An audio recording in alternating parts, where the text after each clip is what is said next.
I'm Jim Juno, and this is Lights, Camera, Author.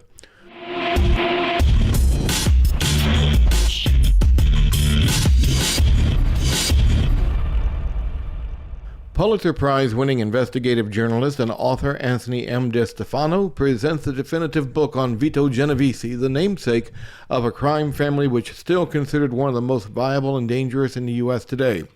From enforcer to godfather, Vito Genovese rose through the ranks of La Cosa Nostra to head one of the wealthiest and most dangerous crime families in the American history, and became partially the inspiration for the Michael Corleone character in the iconic film The Godfather. I talked with Anthony DeStefano about his new book, The Deadly Don, Vito Genovese, Mafia Crime Boss. Anthony DeStefano, your new book is called The Deadly Don, Vito Genovese, Mafia Boss. So you have had a long career at Newsday, and it seems like a natural progression. You've written other mafia books too, haven't you? That's correct. The first book I ever wrote about the mob was about Joseph Messino, the old boss of the Bonanno crime family. And from there, you sort of progressed. You did the Gambinos. Then we did the Frank Costello, which was a rival of Genovese. And then Genovese, which was really kind of the last book and the sort of logical progression. Some of the great names in organized crime these books have covered. Oh yeah, and Vito Genovese, this person specifically. Now, for the fans of the show who often tune in because we talk about classic movies and everything, he was part of the inspiration for the Michael Corleone character. I want to say that right, Michael Corleone in The Godfather. Is that not correct? Well, that's probably true to some extent. I mean, the various gangsters have been said to have been inspiring that character, Corleone. Frank Costello was one of them because of his numerous political connections, which you saw in The Godfather, spelled out. And Genovese was a powerful guy and was able to rely on a lot of people who were connected to the rackets, various rackets in all sorts of ways. So there could have been, some borrowing from both of those characters and some other characters we don't know about. There were kind of cases that and organized crime figures who inspired a lot of stories. And I think Puzo was able to, borrow liberally from these various careers. So, yeah, I think you're right. Mm-hmm. Some Genovese, some Costello, and probably some Carlo Gambino for all we know. True. And when reading I was reading parts of your book, and you compare Genovese with the old man character in Catch-22. Right. Because he was more of a chameleon, Genovese. When the situation called for it, he would back whoever was in power at the time. Yeah, that when I saw that Catch-22 many years ago, that scene struck me, and that character, the old man in the brothel, struck me. He was such like you said, a chameleon. He would know which side to go to at the right time, who to back and favor at the right time. And that was something that I saw with Genovese. When Luciano was in power, he of course was sort of second or under his wing, and he knew how to bide his time. When he had to go to Italy to escape prosecution, Genovese took up with the fascist state, which was Mussolini, and backed Mussolini and his people. And then when Mussolini fell out of power, he took up with the Germans, actually probably about the same time. And when the Germans were on the run, he sort of sucked up to the American occupation government. So he was playing all sides, and he played it very well up to a point. So I thought that was a sort of an apt symbolism there with the old man Genovese, the opportunist. And to be honest, he avoided the fate of many mafia members. He lived almost to be old. I don't want to say old age because I'm 62 now. He was 71 when he passed away. Yeah, yeah. So he was able to hang on. He was able to hang on, but bear in mind, of course, that in about 1959, 1960, he got convicted in a drug case, narcotic case, a major case. And he had to spend 15 years in jail, what was a 15-year sentence. So he didn't get killed, but he did die in jail. So in that sense, he shared the fate of some of the other guys who got convicted and caught for certain things. But he didn't get killed. Yeah, he didn't die.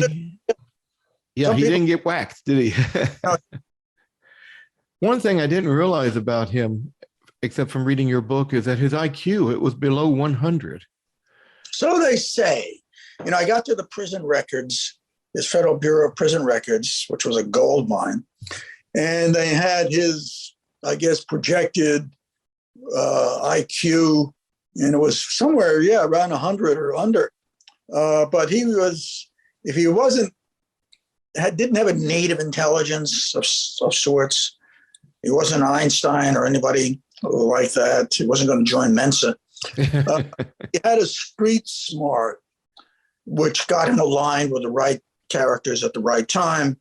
And he was able to negotiate himself through this world of organized crime, which was no easy feat at the time because it was in the 40s and 50s. It was really kind of a tumultuous time. And there was a lot of money to be made, but there was a lot of trouble too. Yeah. I can imagine. Yeah. I mean, and Vito was at the center of some of them. Yeah. And so he was very good at what he did, but overall he wasn't like you said, not a member of Mensa. Right. He also, he was smart, but up to a point.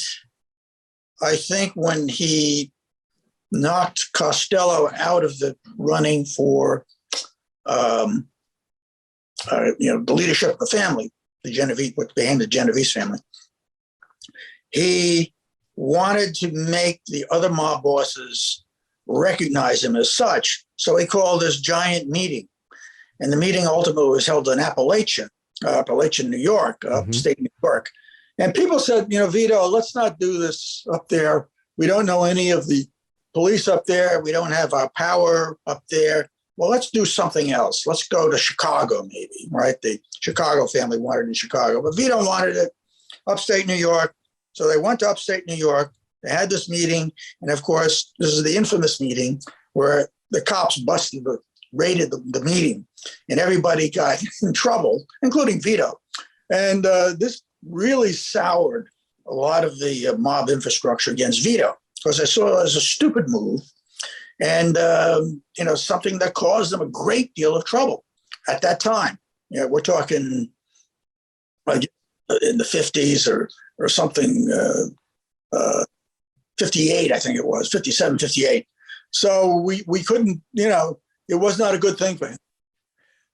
No, he initially took up with, who was a gangster? He took up with Is it Massario? Is that how he pronounced his name? Oh, Massaria. You're talking in the early days. Yeah, he was aligned with Massaria, who was really the boss.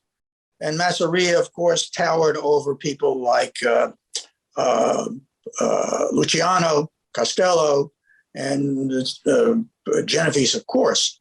But he was aligned with the right faction at that point. Massaria was the power of the old Italian organized crime in the 30s, at least into the 30s. And he got whacked by Lucky Luciano in that great sort of coup, which set up the structure of organized crime for today.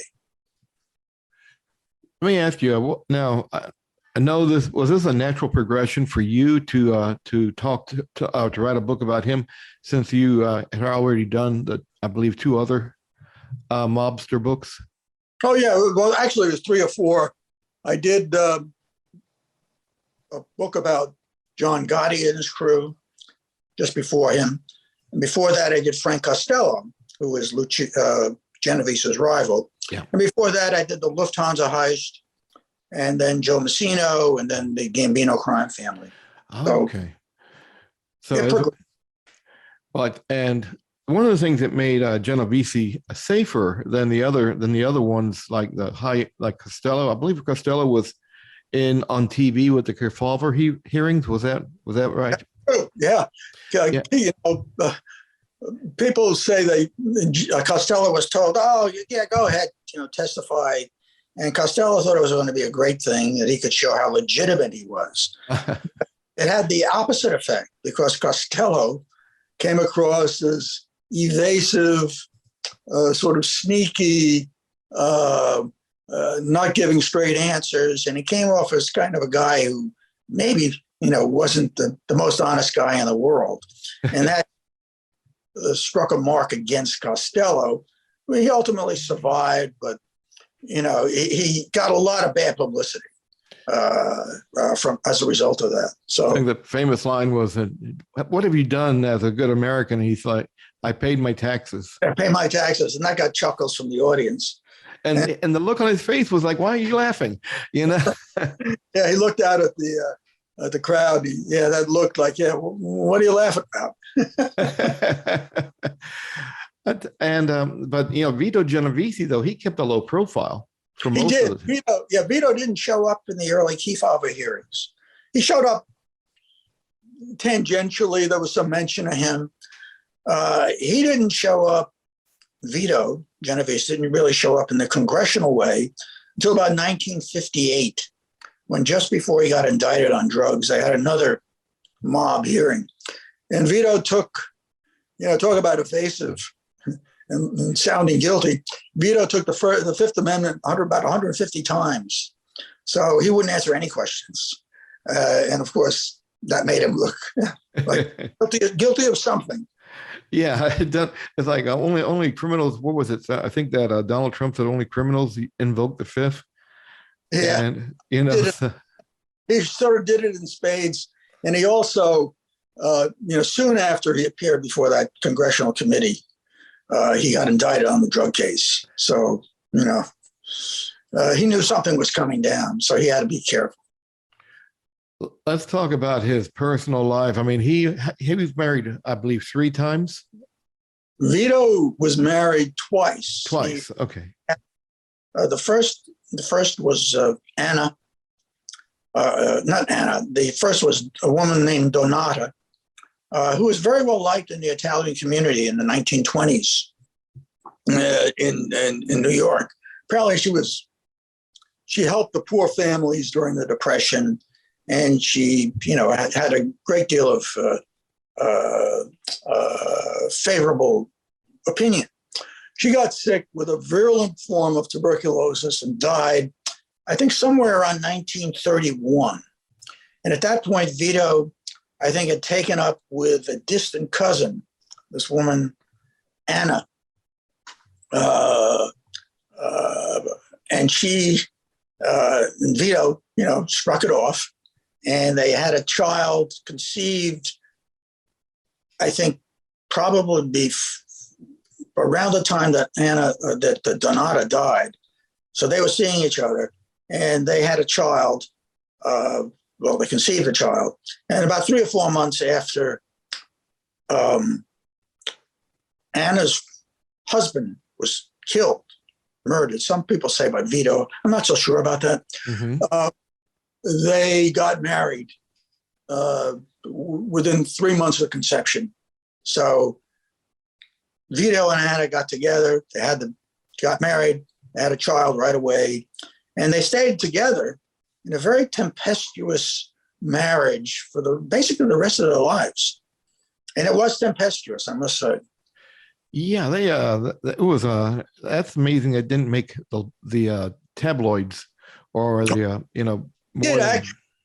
If you go back into the tabloids at that time, Vito, Anna filed for divorce, and subsequently she withdrew that, but she filed also for maintenance, for support. Yeah. And that was the thing that got a lot of press coverage. Where she went to court and she alleged that, look, my Vito's very wealthy. He runs the rackets. He runs the Italian lottery. He has bank accounts in Switzerland and Italy and places like that. He controls the waterfront. So she was really painting him very badly. Yeah. And of course, the papers were eating this up. And, Vito, what could he do? I mean, it was just coming out in court. And the tabloids just lapped it right up. I can imagine his boss friends were like, no, they probably, what could he do? He couldn't kill her. That's right. And I don't think he would wanted to have killed her, even if he had entered his mind, because I think they really had this very strange love-hate relationship. Yeah, she was doing him dirty by claiming he was the boss of the rackets. But in the end, I think that they wanted, they stayed together. They never got a divorce. She never won any maintenance from him, support. And she took a job, I think, in a hotel industry to support herself. And whatever became of their child? Or their child, they had a child, Philip, who I believe is still alive today. He's, lived a normal, law-abiding life, and had a regular straight job, and actually was in local government. County government in New Jersey earlier in his life. I believe he's still alive. Anna had a daughter from her previous relationship, her previous marriage, and Vito had another daughter from his first marriage. So essentially, they had basically 3 kids to tend with, for part of their lives. And I think Vito's daughter, Nancy, is still alive and somewhere in New Jersey. She became a teacher, Oh, okay. Well, now, you say in your book that some legal experts would insist that he was framed for his drug indictment or Right. drug conviction. Right. Tell me why. Well, they think, and this is because the evidence was, there was one witness against Vito, this guy, Nelson Cantaloupes, who was an informant, sort of itinerant street drug dealer, all around sort of low-level bad guy. And he was the only person who could testify that Vito said words to the effect that, oh, Nelson is okay. And, and by implication, he was part of this drug ring. That was the only sort of fragment of a conversation. It was overheard by a couple of DEA agents, or was then DEA. And there was very thin reed, but it was enough, it seems, to let the jury think that Vito was involved in this conspiracy. Because if they believed Nelson, they would have believed much of what Nelson testified to, because there was some corroboration for the drug deals, for the travels, the narcotic shipments. So although Vito never touched the stuff, there was enough there, it seems, for a jury to hang its hat on. But some people look at it and say, gosh, that wasn't very much. Vito was framed. And you mentioned in the book also that due to, like the other mafia members, they've had biographical books written about them, TV shows broadcast about them, but not Don Vito. And the one exception you were telling people about was a book which was called The King of Crime. But it looked like you had to really separate what is fact and what is fiction about this guy. You do. Yeah, you do. Because at that time, this was in the 1950s, King of Crime was written by a well-known journalist in New York for the Journal American. But he had an entree to Vito, I think through a family relationship. So Vito talked to him, not about his drug case, but talked to him about life. But, you have quotes from Vito when he was 20 years old or something like that. And you say to yourself, how do you, where's the source for this? Where's this coming from? It's like, there's stuff you couldn't document some of this stuff. So, I was skeptical of some of it, but some of it was, was true. Some of it was cross-checked and it was valid. But some of it you say, well, I don't know, can I ever prove this? Like Vito, there was a claim that Vito was involved in a brothel where he met a woman he liked. I don't know. Vito, I've never found any record that Vito was arrested for something like that. Yeah. And this is the first time I've ever heard of it. But it was interesting, entertaining. What can you say? You have to separate the fact from the fiction. For this purpose, fact and fiction, today we have more of a record. You have the extensive court records, which weren't available when that book was written.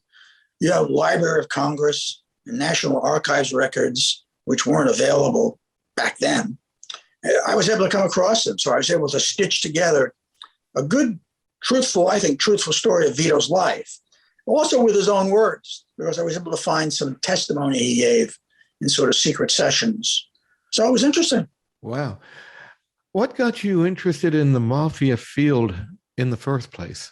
Well, one of my early jobs as a cub reporter was with something called Fairchild News Service, which was part of the publishing empire of John Fairchild, who ran Women's Wear Daily and a whole bunch of other industry papers. And I was really a new kid on the block. And they wanted to do a serious story about the garment district and organized crime. So there were three of us who worked on it. We didn't know anything about the mob at that point. I was really a cub. And so we started looking around. And this is in the 1970s. This is in the period when you don't have databases. You don't have the internet. You have none of that stuff. So you had to really go back to the old Reader's Guide to Periodical Literature in the library. Oh my gosh. Go back to microfiche, and microfilm. And you really had to plod. But we found enough leads and enough people to talk about it and enough court cases at that time to build a story.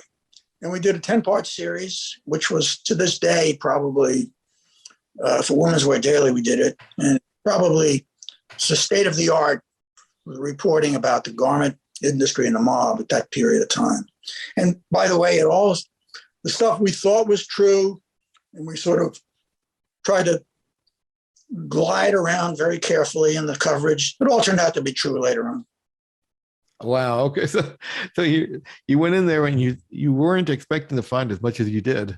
We found it. Yeah. And then you're sort of ratified later on by events, John Gotti, the Gambino crime, all sorts of stuff. You got another book coming down the pike? Well, I'm working on a couple of ideas. I've been thinking about looking at the New England mob, and aside from Whitey Bulger, who I think has been written about to death, and a couple of other ideas that I'm just sort of kicking around in my head. Nothing firm at this point. I'd like to do something more for the Prohibition era, because that I think was a fascinating time in American history. Oh yeah, that was. I'd like to find a good thread of a story, and that gave rise to a lot of organized crime. Oh, yeah, as Nick Pileggi said once, and I quoted him in a story, we wouldn't have the mob today if we didn't have Prohibition. It was like high octane for organized crime. Yeah, that's something. I could never figure out why people did that, but I can see why they wanted to cut down on the drinking across the nation. But yeah, that just, like you said, provided just fuel for the organized crime. People wanted their booze, yeah. And many lengths to get it. And the mob saw the market, and the mob exploited it. And they made truckloads of money. Maybe it didn't sound like a lot at the time to us now, but it was tons of money. Oh, yeah. They support a lot of operations. Well, the man's name is Anthony DeStefano. The book is called The Deadly Don, Vito Genovese, Mafia Boss. I hope I'm saying Genovese correctly. Genovese. Yeah, you got Genovese. Genovese. Yes. Yeah. Anthony, I appreciate you taking time and being on Lights, Camera, Author with me.